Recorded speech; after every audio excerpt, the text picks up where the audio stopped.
और यहाँ पर बीजीटी मीडिया की ओर से 5-1 सीटें जीतने का अनुमान था। 1 सीट यहाँ पर हमने बीजेपी को दी थी और 5 सीटें कांग्रेस को दी थी, लेकिन यहाँ पर 1 सीट जो है लांजी की वो हाथ से निकल गई है। इसके बावजूद ओवरऑल हम देखें तो 4 सीटों पर लगभग कांग्रेस का कब्जा हो चुका है बालाघाट जिले की, और इनमें 2 प्रमुख सीटें हैं बालाघाट और परसवाड़ा, जहाँ पर जन आक्रोश बड़े लेवल पर जो दिखाई दे रहा था उसका परिणाम भी ईवीएम के माध्यम से मतों से बाहर निकला है और 29,000 से अधिक मतों से यहाँ पर बालाघाट से अनुभव मुजारे ने कांग्रेस से बढ़त हासिल की, जीत हासिल की और उन्होंने कैबिनेट मंत्री गौरीशंकर बिसेन को एक बड़े मार्जिन से यहाँ पर पराजित किया है। इस जीत का श्रेय आप किसको देना चाहते हैं और क्या आप एक्सेप्टेड कर रहे हैं जीत के बाद में? किस तरह से आप जनता के बीच में जाएंगे?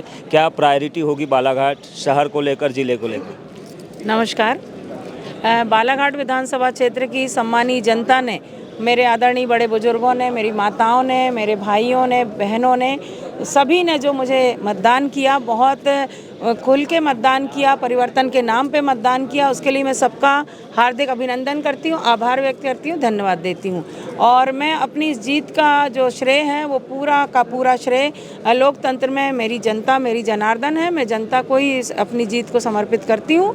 और आज मैं विधानसभा का जो ऐतिहासिक चुनाव मुझे बालाघाट विधानसभा क्षेत्र की जनता ने जिताया है, उसके लिए जनता बहुत बड़ी ताकत है मेरी, और मैं अपनी इस जीत को मैं अपनी पार्टी को समर्पित करती हूँ। पार्टी के मेरे आदरणीय प्रदेश अध्यक्ष नेताजी हमारे माननीय कमलनाथ जी को समर्पित करती हूँ, और मेरे मार्गदर्शक, मेरे गुरु, जिनके बदौलत मैं आज यहाँ तक पहुँची हूँ, मेरे आदरणीय पतिदेव आदरणीय मुंजारे जी, मैं उनको अपनी जीत को समर्पित करती हूँ। बालाघाट सीट पर हम देख रहे हैं कि जो मार्जिन लीड आपकी है काफ़ी बड़ी मिली है।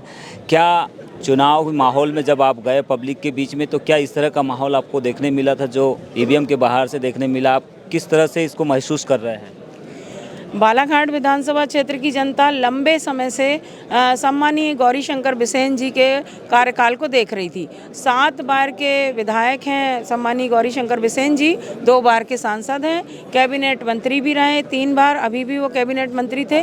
लेकिन जो उल्लेखनीय विकास कार्य होना चाहिए था हमारे विधानसभा क्षेत्र में, अपेक्षा के हिसाब से उतने विकास कार्य हुए नहीं थे, और लगातार जनता को ऐसा लगता था कि हम लगातार इनको इतने बड़े बड़े पदों पर बैठा रहे हैं, आसीन करा रहे हैं, लेकिन काम उतने होते नहीं है जैसे होना चाहिए।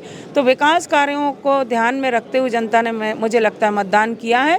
और जब मैं क्षेत्र में जब दौरे कर रही थी, और आपको पता है, आप सभी जानते हैं कि मैंने माननीय कमलनाथ जी के हाथों 21 मई 2022 को मैंने 2023 को कांग्रेस पार्टी की विधिवत भोपाल में सदस्यता ग्रहण की, बेटे शांतनु के साथ में, और तब से मैं क्षेत्र के दौरे कर रही थी। तो मैं लगातार जनता के बीच में यही बात आ रही थी कि विकास होना चाहिए, काम होना चाहिए, हमको काम करने वाला जनप्रतिनिधि हमको चाहिए। बहुत सालों से हम भाऊ को देख रहे हैं, अब हम परिवर्तन चाहते हैं। तो मुझे बहुत अच्छा जन समर्थन उस समय मिल रहा था, मैं जहाँ जहाँ जाती थी। और मेरे लिए सौभाग्य की बात यह है कि मेरी टिकट घोषणा के पहले ही मेरा लगभग मैंने 80% अपने क्षेत्र का दौरा कर लिया था। बिना माइक के मेरा प्रचार प्रसार जनसंपर्क अभियान शुरू हो चुका था, और काफ़ी हद तक उसमें मुझे सफलता मिली है। और मुझे लोगों ने हमारे सम्मानित जनता ने कहीं ना कहीं एक उम्मीद के साथ वोट दिया है, तो मेरे ऊपर बहुत बड़ी जिम्मेदारी सौंपी है। उन्हें लगता है कि अनुभव मुंजारे शायद हमारी उम्मीदों पर खरा उतरेंगी और कुछ अच्छा करके देंगी, विकास कार्यों को गति देंगी। इस उम्मीद से जनता ने मुझे वोट दिया है। तो मैं सम्मानित जनता को विश्वास दिलाती हूँ कि आपकी उम्मीदों पर पूरे तरह से खरा उतरने का मेरा प्रयास रहेगा, और आपको कभी भी निराश नहीं करूंगी। आपकी अपेक्षाओं के हिसाब से काम करने की मेरी पूरी कोशिश होगी। प्रदेश में आकलन किया जा रहा था बहुत कुछ, लेकिन उस अनुमान के मुताबिक सीटें नहीं आई, लेकिन बालाघाट ने कहीं ना कहीं 4 सीटें देकर प्रदेश में कांग्रेस की जो हम कह सकते हैं कि कांग्रेस जिस तरह से एक्सेप्टेड कर रही थी बालाघाट ज़िले से, उनमें से लगभग करीब में सीटें आई है। इसके बावजूद अगर हम देखें तो बालाघाट में आपकी जीत, परसवाड़ा में बड़ी जीत, और 4 सीटें यहाँ पर होना, विपक्ष में तो आपका बैठना तय है सदन के अंदर। पहली प्रायोरिटी बालाघाट को लेकर आपकी क्या रहेगी? हमारा जो बालाघाट विधानसभा क्षेत्र है, या बालाघाट जिला है हम कहें तो ये जल संपदा, वन संपदा और खनिज संपदा से भरपूर जिला है। हम लोग बहुत सौभाग्यशाली हैं। एशिया महाद्वीप की सबसे बड़ी जो खदान है मैग्नीज की, वो हमारी भरवेली माइंस है।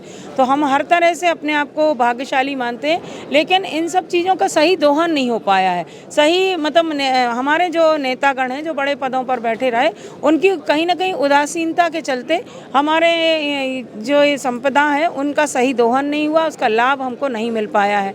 तो हमारी सबकी तो प्राथमिकता यही रहेगी हमारे ज़िले में इन जो संपदा जो हमसे भरपूर ज़िला है हमारा, ये इनका सही तरीके से दोहन हो। यहाँ पर हमारे ज़िले में बेरोजगारी ख़त्म हो, उद्योग धंधे कारखाने ज़्यादा से ज़्यादा लग सकें, जिससे हमारे यहाँ से जो हज़ारों युवा बच्चे या माता बहनें, बुजुर्ग, कई प्रौढ़ उम्र के भी लोग रोजगार के लिए पलायन करते, बाहर चले जाते हैं। तो ये दुख की बात है। तो हमारी कोशिश हम सबकी होगी, हम जितने भी कांग्रेस पार्टी के चुने हुए विधायकगण हैं, हमारी जिम्मेदारी होगी कि हम रोजगार के पर्याप्त अवसर उपलब्ध कराने की दिशा में, मूलभूत सुविधाएं दिलाने की दिशा में ईमानदारी से कार्य करें।